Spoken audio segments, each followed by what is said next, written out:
Good morning, good afternoon, good evening, wherever you are. This is Lan from the hashtag Walk with Lan.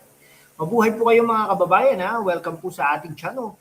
Today is April 23, 2026 at mukhang hindi pa rin humuhupa ang init sa Kongreso. Ang topic natin ngayon, yung tila pader na hinarap ng AMLC nang subukan nilang ilabas ang report tungkol sa bilyong-bilyong piso na idinadawit kay VP Sara Duterte at sa kanyang pamilya. Pero teka, bago tayo maghimay-himay, may isang boses na naging sentro ng usapan. Si Congressman Bong Suntay, marami ang nagulat, marami ang natuwa, at syempre, marami rin ang nagtaas ng kilay. Bakit nga ba hinarang ni Suntay ang logic ng EMLC?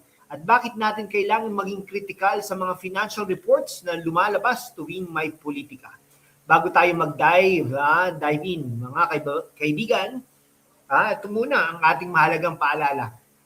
Mga kababayan, sa mundo kung saan ang kasinungalingan ay nangingibabaw, ang katotohanan ang unang sinisikil, pero kasama kayo, magpapatuloy tayo sa laban, walang takot, walang kinikilingan, at laging handa para sa bayan. Sumali na sa aking YouTube channel membership sa hashtag #WalkWithLan at tulungan natin ang channel na maabot ang 100,000 subscribers.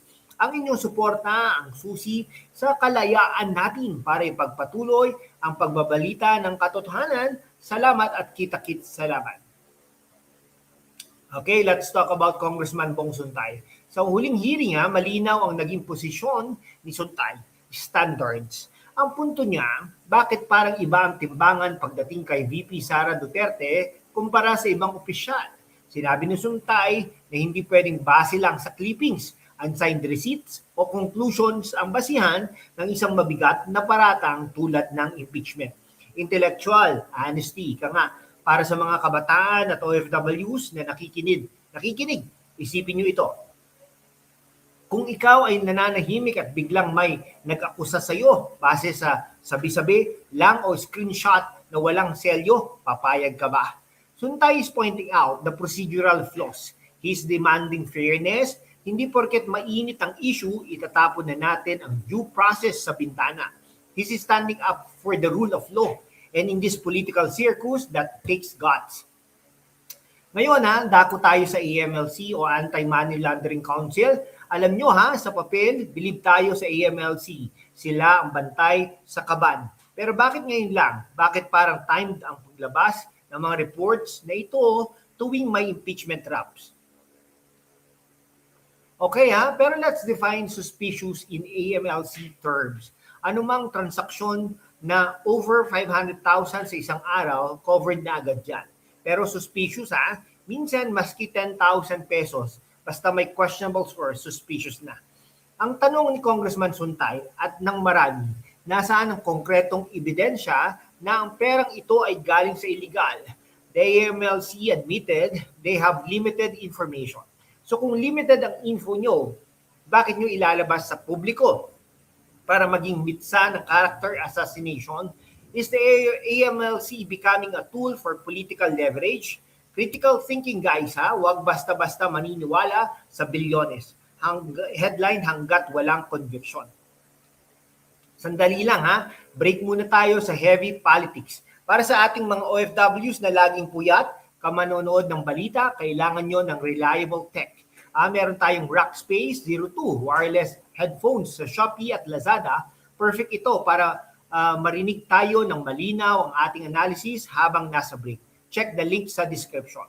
At para sa mga laging on the go, huwag kalimutan ang Rapu 10,000 power bank, 10,000 mAh power bank. Mura na, subok pa. Mahirap malobat habang naghihintay ng balita mula sa Pilipinas. Check nyo rin yung fast charging braided cables dahil sa buhay natin, kailangan mabilis ang connection sa gadget man o sa katotohanan. Okay, balik tayo kay VP Sara. Bakit ba ganito lang ang pag-atake sa kanya? Simula nung pumalas siya sa Uniteam o kung anuman ang tawag niya doon ngayon, naging target na siya.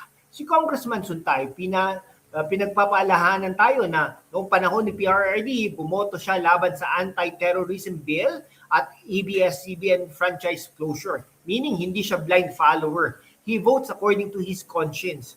Kaya nung Sinabi niyang inconsistent ang standards sa impeachment ni VP Sara. He's speaking from experience. Ang laban na ito ay hindi lang tungkol sa pera, mga kaibigan. Ito ay tungkol sa kapangyarihan. Sa 2028, ginagamit ang AMLC para sirain ang kredibilidad ni VP Sara bago pa man magsimula ang kampanya. Fact-based tayo rito ha. May napatunayan na ba sa korte? Wala pa. Puro flag, puro suspicious, pero walang guilty. Sa huli mga kababayan, tayo ang dapat maging mapanuri. Huwag tayong magpapadala sa emosyon o sa mga clickbait na headlines.